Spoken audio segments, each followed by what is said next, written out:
च्या मीटिंगमध्ये तसा विषय झाला नाही, पण इथं जर कुणी DPDCच्या मीटिंगमध्ये कुणाला एकाला कॉर्नर करून कुणी बोललं तर आम्ही गप्प बसणार नाही.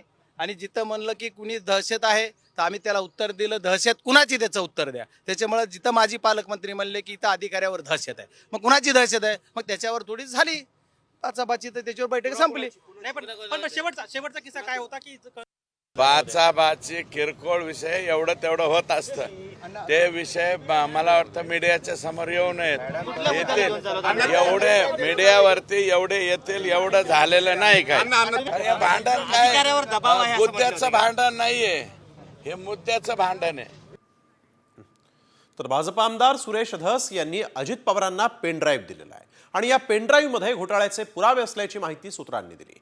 पालकमंत्री असताना धनंजय मुंडेंनी बीड जिल्हा कोट्यावधींचा बीड जिल्ह्यामध्ये घोटाळा केल्याचा आरोप सुरेश धस यांनी वारंवार केला होता आणि त्याचेच पुरावे या पेनड्राईव्हमध्ये असल्याची माहिती सूत्रांनी दिली आहे. मात्र हा पेनड्राईव्ह देत असताना सभागृहात एकच शांतता पसरली. त्यामुळे या पेनड्राईव्हमध्ये नेमके कोणते पुरावे धस यांनी दिलेले आहेत याची ही चर्चा सुरू आहे.